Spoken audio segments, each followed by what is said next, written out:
fake news, cyberharcèlement, feuilleton, films, réseaux sociaux, de plus en plus d'enfants, adolescents et jeunes se sont rapidement emparés de ces nouvelles technologies pour apprendre, jouer, communiquer et comprendre certaines informations. Internet et les écrans recèlent aussi des dangers pour les enfants, adolescents et jeunes. Il n'est donc pas rare de voir aujourd'hui nos enfants jouer avec les smartphones, les Android, les tablettes et autres. Les enfants face aux médias et réseaux sociaux. Quelle responsabilité des parents? C'est le sujet au cœur de votre émission et nous qui s'intéressent uniquement aux droits et devoirs des enfants. Et nous reçoit aujourd'hui Edo Kofi Missé-Bouko, président de l'Union togolaise des associations des parents d'élèves et étudiants. Monsieur Missé-Bouko, bonjour. Bonjour madame. Vous allez bien? Très bien. Également avec nous, Akosiwa Bentiwa Johnson, conseillère pédagogique. Bonjour madame. Bonjour madame. Vous allez bien? Bien. Et les conseils avec les enfants, tout marche bien? Tout marche bien. Ils essaient de comprendre? Oui, selon leurs moyens et leurs compétences. Bonjour à vous et bienvenue sur le www.radio.dina.info et dans votre émission et nous, réalisation Rémi Oupati au micro Edwige Appelé. Alors, je commence avec vous, monsieur Missé-Bouko. Quand on parle d'un enfant, ça sera banal pour ceux qui nous suivent. Qu'est-ce qu'on peut comprendre? Qu'est-ce qu'un enfant? Un enfant, c'est une progéniture et qui provient de l'union d'une femme et d'un homme. Et ils sont catégorisés dans une fourchette d'âge. Nous considérons comme enfant le petit homme de sa naissance jusqu'à 18 ans. À partir de 18 ans, il tombe dans une autre tranche d'âge qu'on appelle l'adolescence. Mais de 0 à 18 ans, il est encore enfant. Ça veut dire moins de 18 ans. Moins de 18 ans. Parce que l'enfant a 17 ans, on ne peut pas dire que c'est un adulte. Ni, Pas du tout. il n'est pas jeune non plus. Non, il n'est pas jeune. Mais il commence la jeunesse à partir de 18 ans. Donc c'est celui qu'on appelle enfant. Il faudrait que les parents et les auditeurs de Web Radio Dina comprennent. Un enfant, c'est celui qui a moins de 18 ans. Tant que l'enfant n'a pas 19 ans ou bien 18 ans, pile, on ne peut pas dire qu'il est adulte ou bien qu'il est responsable de ce qu'il est en train de faire.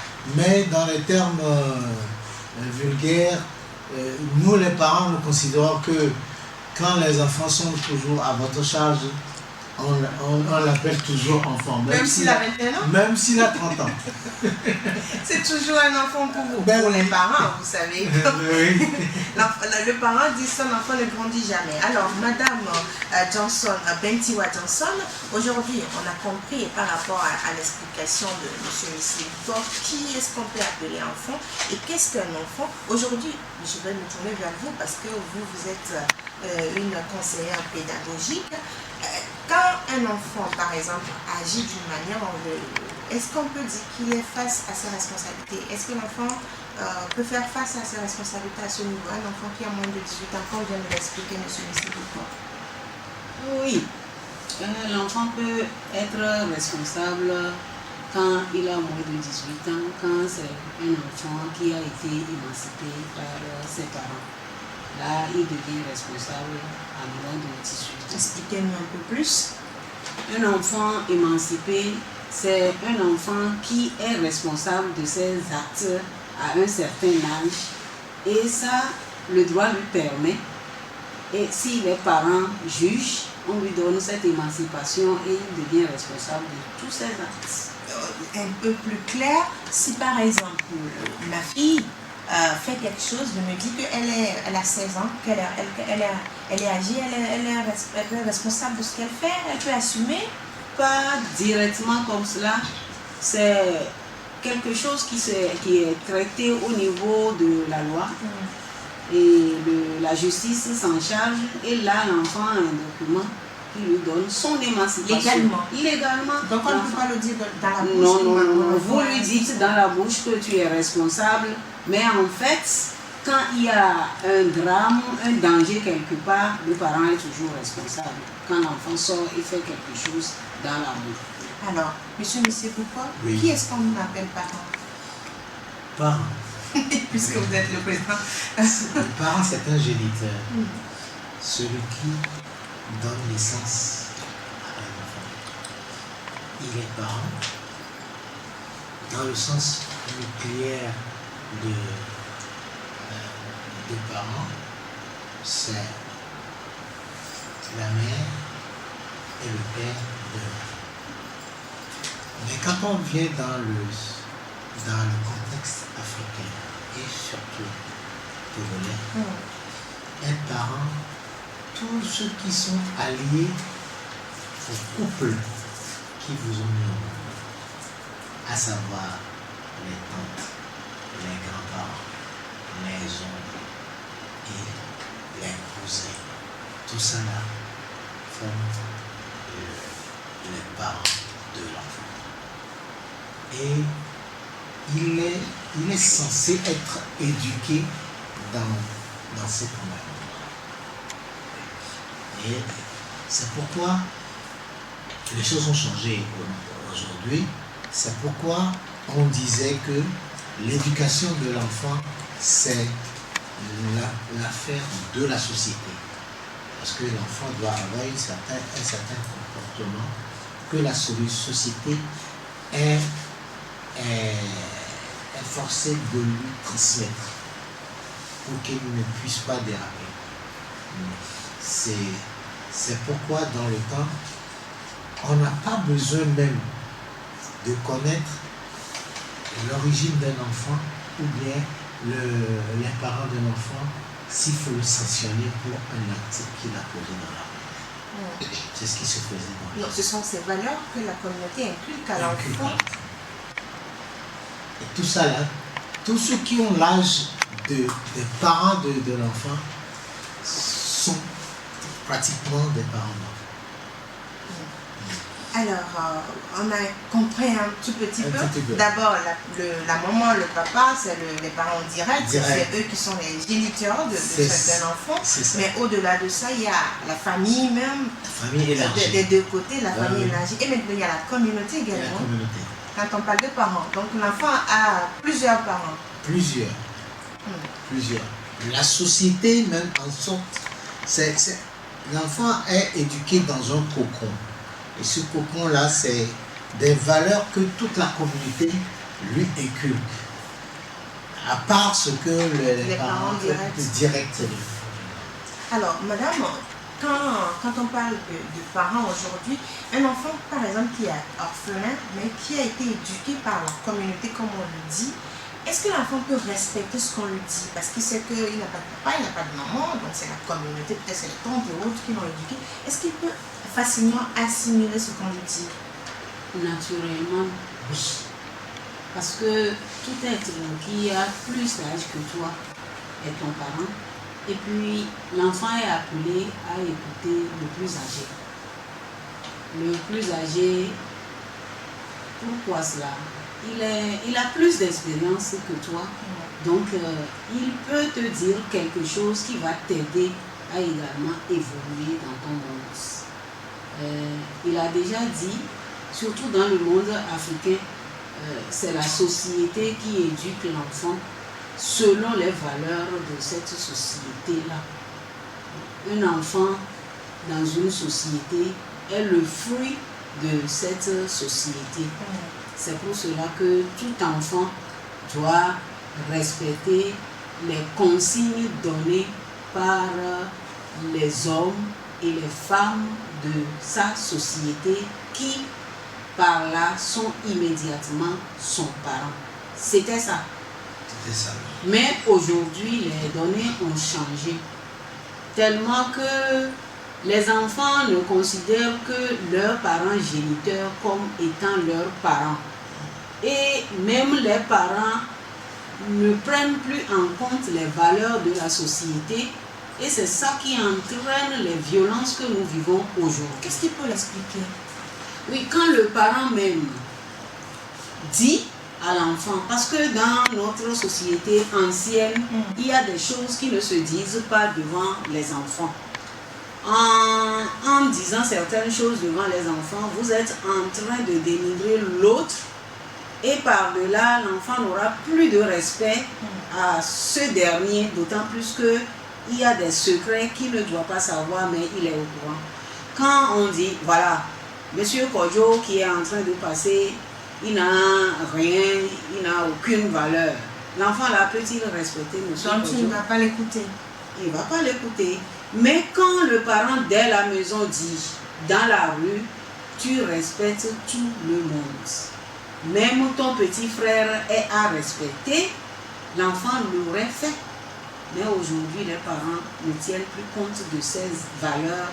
Et quand bien même vous êtes dans la rue et vous dites à un enfant, ne le fais pas, l'enfant aura la curiosité, le culot de vous dire, mais vous êtes mon père, vous me nourrissez. Mais normalement, ça ne doit pas être ça. C'est ça qui fait. C'est une autre éducation que les parents même doivent faire, que la communauté également doit faire. Oui, il faut maintenant que le parent fasse tout pour que l'enfant sache que ce n'est pas seulement le père qui lui dit ou la mère qui lui dit ce que tu fais n'est pas bon. D'autres personnes également Peuvent lui dire. Mais ce que nous vivons, dites à un enfant dans la rue, ce que tu fais n'est pas bon, et que le parent vienne et surprenne cette discussion, on te dira, mais c'est toi qui nourris mon enfant, tu n'as pas le droit de lui dire quoi que ce soit. Enfant, rentrons à la maison. Et ça fausse déjà les choses. Demain, vous voulez que l'enfant là écoute qui dans la rue. Alors ça veut dire que nous éduquons des enfants pour être également des parents. Je vais vous raconter une anecdote. Mon grand frère avait fait l'école missionnaire. Il y a un monsieur qui l'a rencontré dans la rue, en tenue, avec son sac. Et il lui a demandé, mais qu'est-ce que tu fais à cette heure où tes camarades sont à l'école? Il a dit au monsieur qu'il a été renvoyé pour non-paiement des frais scolaires. Le monsieur n'étant pas convaincu, a pris sa main et l'a amené en classe. Arrivé devant la classe, tous ses camarades, en le voyant, se sont écriés. Il dit, d'où viens-tu? Et le maître vient à la rencontre du monsieur et dit, monsieur, est-ce que vous l'avez vu? Il a dit qu'il l'a vu dans la rue et qu'il a été renvoyé pour écolage. Le même lui dit, mais c'est son père qui a été le premier à payer les frais de scolarité. Ça veut dire que l'enfant même, il a voulu sécher les cours comme ça. Alors devant le monsieur, d'abord le monsieur l'a corrigé, il a pris le bâton, il a corrigé mon grand frère, le maître a corrigé, et ce n'était pas fini. À 11h30, le monsieur s'est pointé devant la classe.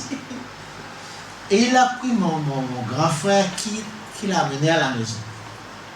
Et il dit à mon père, c'est votre enfant, je l'ai pris aujourd'hui en route, il m'a menti, je l'ai amené en classe, il a été corrigé. Et devant le monsieur, on l'a encore corrigé. Depuis là, mon grand frère n'a jamais fait, il a toujours été le premier à aller à l'école, en classe. Il n'a jamais cherché les cours. Pas du tout. Parce qu'il a appris la leçon. Il a appris la leçon. Donc il faudrait qu'on forme ainsi les enfants aujourd'hui. Il faudrait que la société s'investisse dans l'éducation de l'enfant. Et surtout face aux réseaux sociaux et aux nouvelles technologies, il y a un autre travail qui doit se faire. Et on en vient maintenant au thème de notre sujet, les enfants face aux médias, aux réseaux sociaux, quelle responsabilité des parents. D'abord, on va comprendre ce que c'est qu'un média. nous entendons dans notre jargon de profane, et nous disons que les médias, c'est tout ce qui sert à diffuser des nouvelles, à informer. C'est un canal par lequel les gens, la population, la société est informée sur certains événements qui se passent. Comme par exemple aujourd'hui, nous sommes ici à Djena Radio et nous sommes en train de cogiter sur les comportements des enfants et des parents face à l'éducation des enfants. Nous sommes écoutés, des gens nous entendent et à partir de là, les gens ont leur opinion sur ce que nous disons. Des gens vont épouser ce que nous disons, des gens seront contre ce que nous disons. C'est ainsi va le monde. Ouais.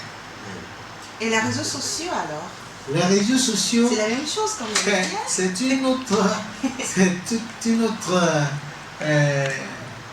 une autre façon de communiquer qui vraiment pose un problème énorme aujourd'hui. Vu les informations que véhiculent ces réseaux sociaux, Parce que ce n'est pas vérifié, il y a les fake news. Il y a tout qui passe par les réseaux sociaux. Au moins au niveau des médias, il y a une vérification qui se fait avant la diffusion. Nous les parents, nous disons que la dépravation des mœurs que nous constatons aujourd'hui dans notre société provient en grande partie de l'utilisation de ces réseaux sociaux. Et les enfants s'informent à tort et à travers et pensent que tout ce qui est dit sur ces réseaux sociaux-là, c'est de vérité canonique. Et c'est déplorable. La situation s'est posée et se pose encore à Palimé actuellement par rapport à une histoire du portefeuille magique qui a été démentie parce qu'il y a eu... J'ai appris ça. Voilà, parce qu'il y a eu 2 décès dans l'établissement scolaire, mais les gens disent que c'est par rapport au portefeuille magique. L'info a été démentie par les autorités de la ville, mais aujourd'hui, j'ai pas appris ça. C'est déjà véhiculé, c'est déjà parti. C'est déjà parti. Et les enfants même vont voir tout ça. Comme disait quelqu'un, quand une balle sort d'un fusil, il ne peut plus revenir. C'est ça. Et il va, il fait... Il faut un autre travail pour ramener les gens à comprendre. Oui. Alors, Madame Ankosiwa et Bentiwa Johnson, par rapport à ces réseaux sociaux et aux médias, vous pensez qu'il est juste de donner un téléphone à un enfant qui a moins de 18 ans, puisqu'on a donné la signification d'un enfant aujourd'hui? Oui et non à la fois. Ah ouais. Parce que les deux à la fois. Tout est question de responsabilité. Un enfant bien éduqué qui sait ce qu'il veut et où il va, si on lui donne un téléphone avec certaines consignes, il peut bien utiliser ce téléphone et en tirer le maximum pour son avenir. Un téléphone, une tablette, un ordinateur. Tout cela. Un enfant conscient qui sait où il va et ce qu'il veut peut mieux exploiter cette nouvelle technologie pour aller loin. Avec sa tablette, l'enfant peut faire des recherches et réussir à l'école ses études. Avec son téléphone Android, de même. Avec l'ordinateur, de même. Même à la télévision. Mais, oui, comme la télévision. Mais il y a le revers. Un enfant qui ne sait pas où il va et qui n'a pas de conscience de ce qu'on peut faire d'un objet peut utiliser ce téléphone pour sa perte, ou cette tablette, ou cet ordinateur pour sa perte. Vous offrez une tablette à votre enfant pour pouvoir faire les recherches et lui, il suit les films. Prenant son temps d'étude pour suivre les films sur YouTube, suivre les débats amoureux sur YouTube, est-ce que cet enfant profite vraiment de cette nouvelle technologie? Non, au contraire. Et comme c'est un enfant, nous sommes dans le domaine des enfants, il va vouloir faire ce qu'il a vu. Parce que l'enfant est éduqué et il apprend par imitation le plus souvent. Alors, l'enfant a vu les ébats amoureux sur son PC ou sa tablette, son smartphone, son smartphone. Ah, c'est le mot, la porno. La pornographie, hein. L'enfant va vouloir vivre ça parce que lui, peut-être qu'il n'est pas informé au niveau de son école que ça entraîne ceci. Il y va, ça ramasse le sida, c'est-à-dire l'infection à VIH, n'importe quoi, des maladies et même sa dignité, même l'enfant va perdre sa dignité à travers ce cadre. Parce que cet enfant peut prendre des photos de lui nu pour mettre sur peut-être les réseaux sociaux. Et ça se fait. Et ça se fait. Et ça se fait aujourd'hui. Donc, voyez-vous, c'est bien de donner le téléphone et non, c'est mauvais également. Mais nous avons la chance que depuis cette rentrée, il y a une interdiction d'utilisation du téléphone dans les écoles qui nous aide à relever un peu ce défi. Parce que vous pouvez être en classe maintenant, surtout dans les collèges. On est en classe et les enfants sont en train de regarder leur smartphone au lieu de suivre le cours que l'enseignant est en train de faire. Est-ce à son profit ou à sa perte? C'est à sa perte naturellement. Qui envoie son enfant à l'école, paie les frais d'études et que l'enfant toute la journée ne suive même pas une seule leçon correctement pour pouvoir répondre à une question ou réussir un devoir et avoir son diplôme? Voilà les conséquences. Alors, je veux étayer un peu ce qu'a dit Madame la conseillère. Donner un appareil smartphone, tablette, ordinateur, c'est pour placer une télévision dans sa chambre. Surtout, ça permet de joindre son enfant à tout moment, quand on a besoin de lui. Ça permet à l'enfant de donner l'alerte s'il est pris dans une situation difficile. Mais par contre, l'utilisation que font les enfants de ces appareils-là laisse à désirer. Je me rappelle, j'étais un membre du bureau de l'amicale des anciens élèves du collège Saint-Joseph. Et une année, le recteur nous a appelés au secours pour venir l'aider à clarifier les choses dans son école, parce que des parents se permettent de venir faire du scandale à l'école parce qu'on a confisqué les appareils des enfants. Et nous sommes venus, nous avons rencontré les parents d'élèves pour leur dire, pour d'abord écouter les plaintes du recteur et recueillir leur avis sur l'utilisation que les enfants font des appareils. Et les parents ont dit la plupart ont dit que quels que soient les cas, les appareils ne doivent pas être confisqués par la direction, parce qu'ils veulent joindre leurs enfants à tout moment quand ils ont besoin d'eux. Mais le recteur disait qu'il n'était pas contre, mais ce qui n'arrive pas à que durant les cours, les enfants sont sur leurs appareils. Voilà. Ils ne sont plus concentrés. Ils ne sont pas concentrés. Et puis, ils perturbent la classe parce qu'ils passent les camarades qui ne sont pas avec leur téléphone. Les images entre eux, pendant que le maître s'évertue, l'enseignant s'évertue à leur inculquer le savoir. Donc, nous avons dit aux parents que ici, le collège Saint-Joseph, c'est un lieu c'est un lieu d'éducation et surtout De formation. De formation. Le mot me manque. Une éducation de qualité que nous voulons dans l'établissement. Et la plupart des ministres viennent de là. Si on s'est amusé en notre temps,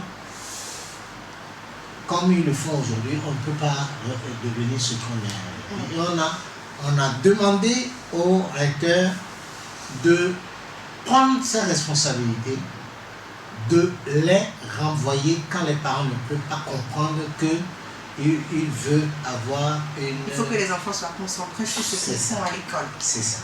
Donc, c'est ce qu'on avait dit. J'ai suivi sur WhatsApp la dernière fois, au Cameroun, il y avait un proviseur qui a ramassé et qui a regroupé les enfants sous le banc et qui a détruit à coups de pioche les smartphones et des enfants qu'ils ont ramassés. Et il disait que c'était un élève qui utilisait son portable pendant le cours.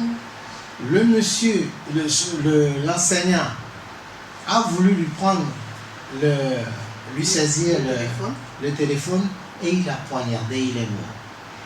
Oui, c'est ce qui était à la base des manifestations des enseignants pour leurs conditions. Et il est mort, donc lui, il ne va pas attendre que la loi... Un autre enseignant ou bien un autre élève. Tout portable qu'il trouve dans son établissement sera systématiquement... Ça veut dire que l'enfant est plus... Et devant les enfants, il a détruit plus d'une dizaine de portables qui ont été saisis. L'enfant donne plus d'importance au téléphone ou bien à l'appareil. Ben oui, c'est ce que nous disons aujourd'hui et c'est déplorable. Dans la rue, tous les enfants vont la tête baissée. La génération tête baissée. Quand je les rencontre, je leur dis, mais écoutez, vous allez tomber. Est-ce que vous voyez ce Vous pouvez avoir un accident. Mais attendez. Vous pouvez aller cogner les poteaux électriques installés. Faites votre message et continuez. C'est pas sérieux, vous êtes en danger. Ben, est-ce que je suis écouté?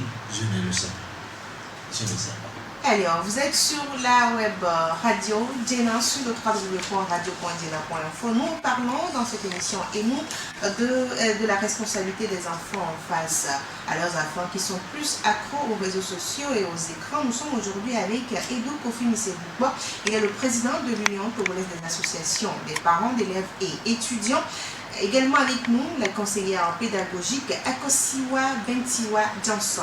Alors, madame, nous allons maintenant parler des conséquences que peuvent avoir, on avait touché un peu plus, que peuvent avoir ces appareils, ces outils, les réseaux sociaux comme les smartphones, les tablettes et autres sur les enfants eux-mêmes. Merci. Ça peut être un bien comme un mal, on l'a déjà dit. Un bien quand ils prennent les informations, les analysent et les exploitent. Un mal quand il n'y a pas d'analyse et on agit tout simplement sur ces informations, prenant ces informations de ces réseaux sociaux comme étant parole de la Bible qui ne peut être que du bien. Donc, nous sommes devant une situation que les parents doivent vraiment analyser avant d'offrir les éléments de la technologie nouvelle avancée à leurs enfants. Connais-tu vraiment ton enfant? Les parents disent que leurs enfants sont sérieux, qu'ils ne peuvent pas faire malheureusement, ça. Justement, j'en viens. Malheureusement, nous ne connaissons pas nos enfants. La preuve, à une situation de semaine culturelle, les enfants doivent produire sur un podium. L'enfant est bien habillé à la maison avant de sortir. Bien habillé avant de sortir. Ses parents l'ont vu partir. Mais il a autre chose dans le sac. Oui. Il est passé chez un autre camarade. et la petite s'est bien habillée autrement que ce que ses parents savent qu'elle porte. Et sur le podium, c'est l'amie à la maman qui dit « Voilà ta fille ». Elle dit « Non, ce n'est pas ce que ma fille a porté. » Avant de sortir.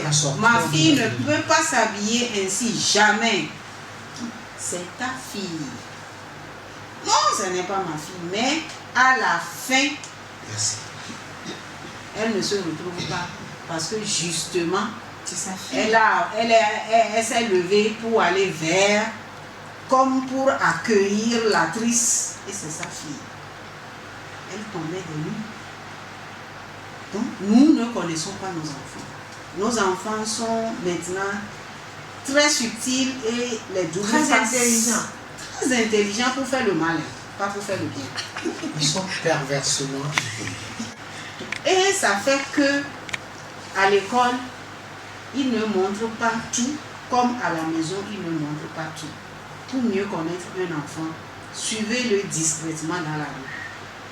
Or, les parents aujourd'hui n'ont pas le temps de suivre leur enfant. Toute la journée au boulot ou dans le commerce. Dès le début de cette émission, nous avons parlé de l'éducation de la société. Comme nous ne considérons plus la société comme étant membre de notre famille pour participer à l'éducation de nos enfants, je peux voir un enfant faire du mal dans la rue, je ne dirai rien. Or, si c'était avant, on ira dire aux parents, voilà ce que ton enfant a fait. Alors tu vas mieux connaître ton enfant.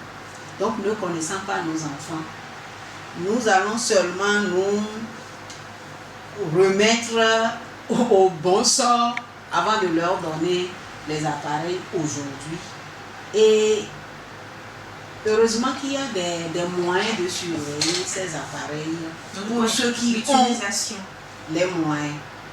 Comme ça, tu surveilles et tu vois ce qu'il fait avec l'appareil. S'il faut le retirer, on le retire. S'il faut le laisser évoluer avec, on peut le faire. Mais tout le monde n'a pas le moyen de faire ça, mais tout le monde a le moyen de donner un appareil de 25 000, 10 000 à son enfant. Et l'enfant va faire ce qu'il veut de cet appareil et les résultats seront là. Nous les voyons, la dépravation des mœurs, ça vient d'où aujourd'hui? Ça vient plus des réseaux sociaux que l'éducation de la société. Donc, vous me demandez si il est bon de donner. On donne, mais il faut surveiller et savoir donner, quoi donner. Vous savez, vous ne savez pas encore que les enfants, surtout les filles, comme les garçons aujourd'hui avec la perversité du monde, vous ne lui donnez pas un appareil. Mais quelqu'un va lui donner un appareil dans la rue. Et là, c'est encore plus grave. Elle va cacher cet appareil. Vous ne saurez bien, il va cacher l'appareil. Oui, vous ne le saurez jamais. Alors, offrez-lui l'appareil flambant neuf de dernier cri et surveillez l'appareil que de le laisser aller prendre l'appareil de quelqu'un d'autre qui va le faire payer le prix de l'appareil d'une manière naturelle qui n'est pas pour son honneur ni pour votre honneur. Alors, mais l'utilisation de ces réseaux sociaux agit également sur les notes des enfants à l'école.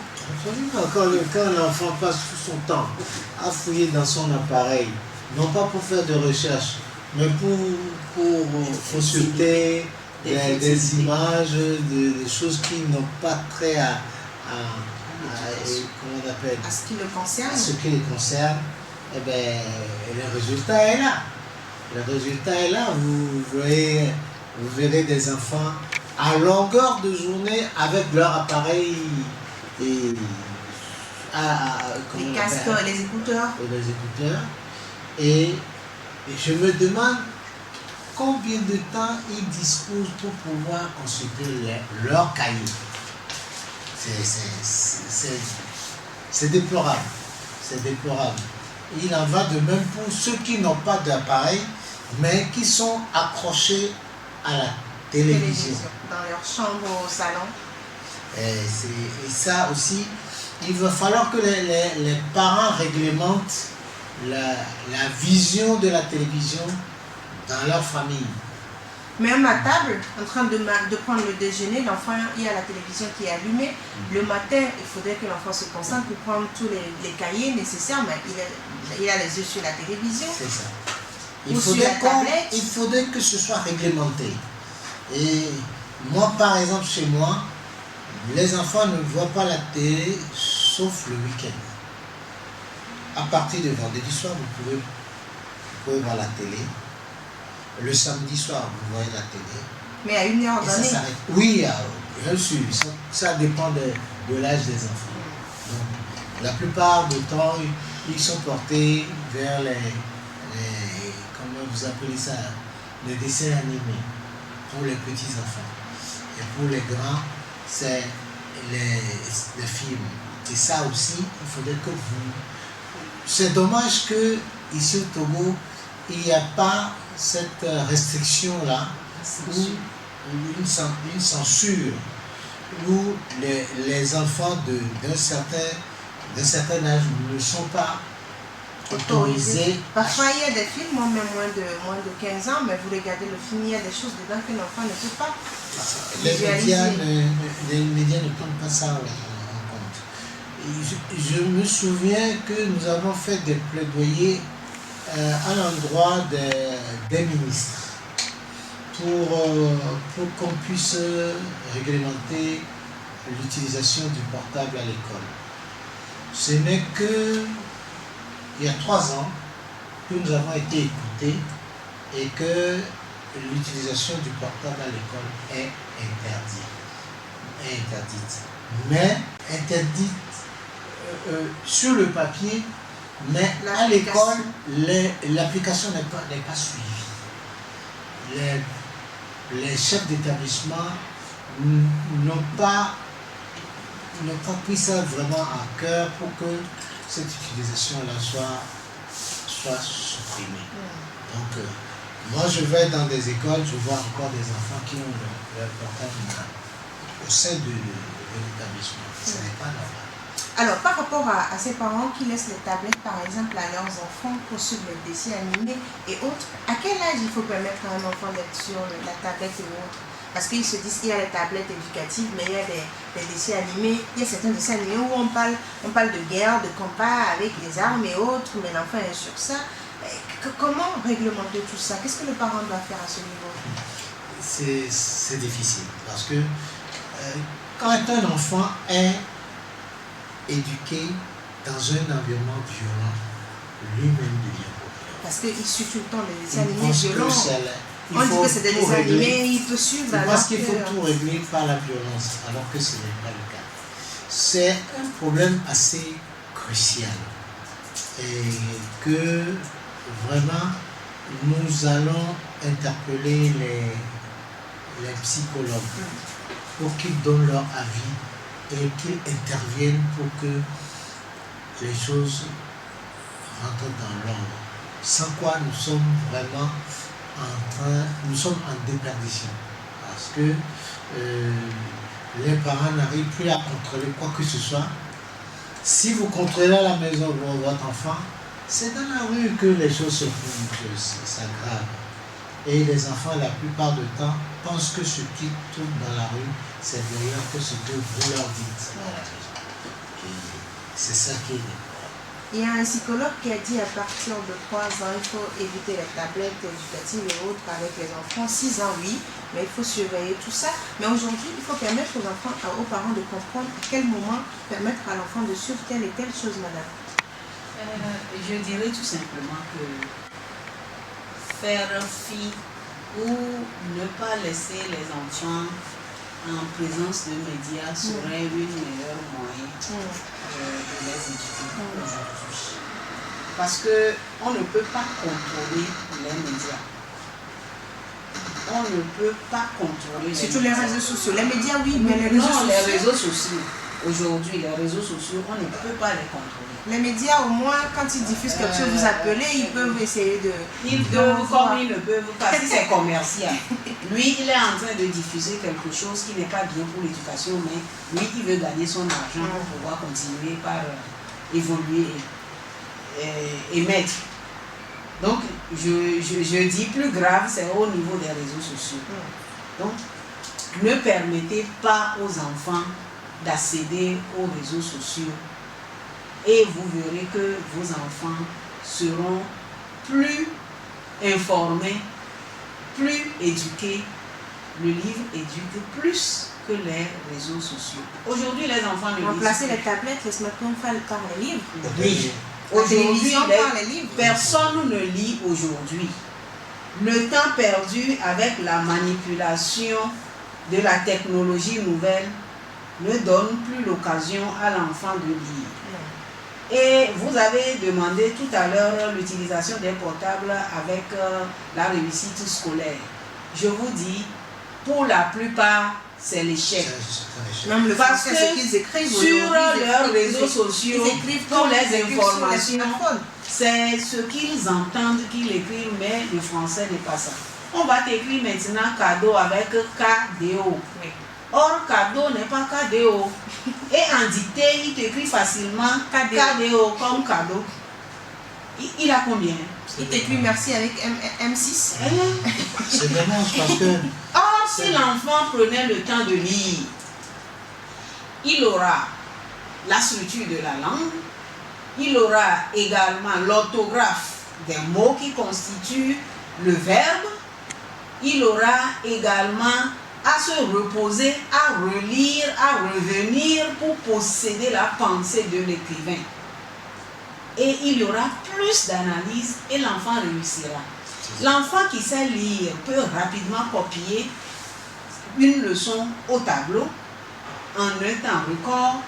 L'enfant qui sait lire peut suivre la leçon, l'exposer au niveau du primaire comme au niveau du collège et du lycée pour prendre rapidement l'autre parce que il sait comment écrire les mots et il va aller vite. Mais avec les réseaux sociaux, avec tout ce que ça draine comme incorrection, voyez-vous, on ne peut pas réussir. Mais il y a les chansons que les enfants suivent à la télévision aujourd'hui. Les parents laissent un enfant de 3 ans chanter de n'importe quoi, mais on lui dit arrête ça. Il danse sur. Voilà, il sort il fait des pas sur cette chanson, il les répète, mais la maman est contente, le papa est content que ma fille ou mon garçon danse sur une chanson. C'est ce que nous déplorons l'irresponsabilité des parents. Les parents, nous constatons que les parents ont baissé le bras. Or, ce n'est pas ça ne devait pas être comme ça. Un enfant reste un enfant et il faut que le père ou la mère puisse s'affirmer. Nos parents n'étaient pas de grands intellectuels. Ma maman n'a pas été à l'école, mais avant que je ne sache que ma maman n'a pas été à l'école, j'étais arrivé au CM2. Parce que chaque fois qu'on revenait de l'école, notre papa avait travaillé au chemin de fer, il n'est jamais là la nuit. Nous on revient de l'école, maman nous dit, allez vous laver, prenez vos cahiers, quand vous aurez fini de manger, vous prenez vos cahiers, vous venez me réciter les leçons. On allait, on récitait les leçons. Quand tu arrives, tu récites et que tu annonces un peu, il dit, ah non, ça ce n'est pas encore bien appris. Retourne apprendre et viens me le réciter. Et pourtant, elle ne comprenait pas. Elle ne comprenait pas ce que vous disiez, mais par rapport à la manière dont vous le disiez, elle se disait nous avons eu elle nous a inculqué cela de façon que quand on vient de l'école, on agit, nous prenons nos responsabilités. Et ce n'est que au CM2 que vous avez su que votre maman n'a pas été à l'école. J'ai amené la fiche d'inscription pour le CPD. Pour le CPE, pardon. Pour remplir.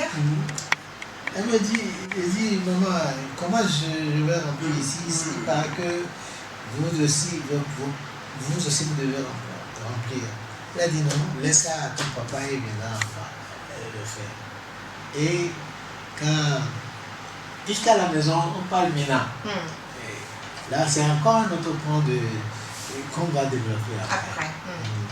Et donc, ce n'est qu'après que nous avons su que votre maman, aujourd'hui, vous avez été éduqué, vous faites sa fierté. Mais oui. Voilà, et vos enfants également. Mais aujourd'hui, les parents ne veulent pas. la femme, les mamans pensent que c'est le rôle du père qui a été à l'école, c'est à lui que revient ce rôle-là. Non. C'est un travail d'ensemble. Oui, c'est un travail d'ensemble. Alors, pour finir, tout ça, l'utilisation des réseaux sociaux, des smartphones, des tablettes, être devant la télévision pour suivre les chansons, les feuilletons, les films et autres, quel impact sur la communauté elle-même si on ne prend pas la mesure du possible aujourd'hui? Je commence par vous pour finir. Merci.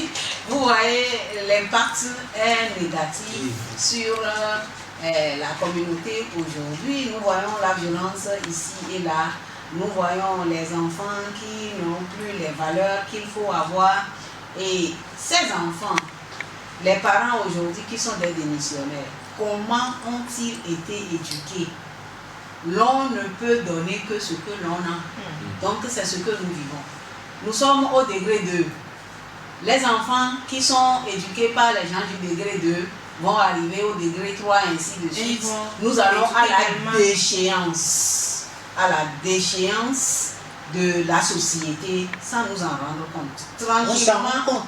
On s'en rend compte. Mais on ne veut pas on n'arrive pas à avoir à réagir. Oui, à réagir. La réaction. On s'en rend compte. On est en train d'aller à la déchéance. La fin des bonnes manières est à l'horizon. Que faut-il faire? Je remercie le Seigneur de ce que ces derniers temps, ceux qui sont même les créateurs des réseaux sociaux se lèvent pour faire une autre formation, pour faire une attention, nous avons intoxiqué le monde. Moi-même, mon enfant ne va pas aller sur les réseaux sociaux, mais c'est lui qui a créé les réseaux sociaux. Donc, si le père même de la chose renie sa chose et ne veut pas en faire usage, ne veut pas en faire usage, est-ce moi, Africain, Togolais, sous-développé, qui vais me mettre à développer cela? Mais non, retournons en arrière. Donnons les livres aux enfants. Donnons les livres à nos enfants.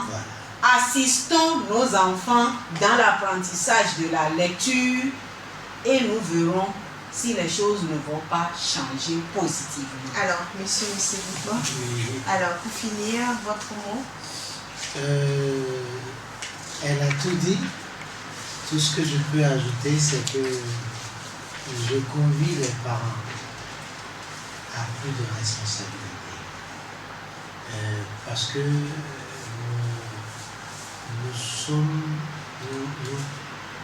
nous allons vers la perdition de la société africaine qui était très prisée, qui était très respectée. Et maintenant, ce n'est plus le cas. Et je pense que tout revient aux parents d'ajuster le tir. Quand un parent qui voit son enfant venir à la maison, un garçon porter des boucles d'oreilles, se tresser des cheveux, même les parents, même les enfants pour des coiffures bizarres, surtout les garçons avec des crêpes, des trucs comme ça sur la tête, des jolis garçons de 3 ans. Il dit, non, c'est la mode. Je veux que mon enfant soit comme ça et tout ça. Non, nous sommes. Il y a des crèmes qu'on passe aux enfants. Je vais raconter une histoire. Mon enfant est parti en vacances au Ghana. Et un grand-père revient. J'étais au salon, il revient, il vient. Qu'est-ce que je vois? Il s'est tressé des cheveux, il a mis des boucles d'oreilles, il a mis des chaînes hip-hop. Et il me salue. Je l'ai. Est-ce que c'est votre fils? Je lui ai demandé, mais tu es qui? Il m'a dit, faut douer Antoine. Et il y a Eric qui est. Eric. Mon Eric est encore à Accra, il n'est pas encore revenu. Il est à Accra, il n'est pas encore revenu. Et puis je me suis levé, je lui ai dit, est-ce que tu m'as jamais vu faire ça? Tresser mes cheveux? tu as pu vivre avec tes grands-parents avant qu'ils ne meurent.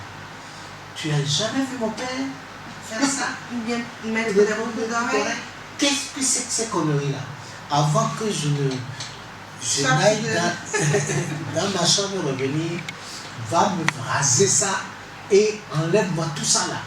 Ça, c'est pas dans cette maison que ça va se produire. Mais il a dû le faire. Mais souvent, les parents ne disent rien. Parfois, les Ils parents pensent que c'est la mode. base de ça. Oui, ils pensent que c'est la mode. Et non, je dis non. C'est l'évolution. Il faut qu'ils sont développés. Eux, ils sont un peu en C'est avance. une évolution rétrograde. Alors, on va revenir sur d'autres aspects de l'éducation de nos enfants. Merci beaucoup à vous, Edo Kofi Misséboukbo, pour avoir accepté notre Il invitation. n'y a pas de souci. Je rappelle que vous êtes le président de l'Union togolaise des associations des parents d'élèves et étudiants. Merci aussi à vous, à Kosiwa Bentiwa Johnson, conseillère pédagogique. Merci d'être là. Merci de nous avoir invités. Merci pour le travail que vous êtes en train de faire pour le développement, l'évolution de notre société, surtout le bonheur de nos enfants. Merci beaucoup à vous de nous avoir suivis. Ainsi s'achève cette émission et nous, merci de nous avoir suivis. On se donne rendez-vous un autre jour pour un autre numéro de votre émission. Et nous, Rémi Oupati a assuré la mise en œuvre ou bien la réalisation de cette émission. Vous pouvez nous suivre sur le www.radio.diena.info et sur nos plateformes diena.info. Abonnez-vous à notre chaîne YouTube Diena TV, également à nos différentes pages officielles Facebook, Diena, Radio Diena, et puis vous aurez tout sur nos programmes. À très bientôt.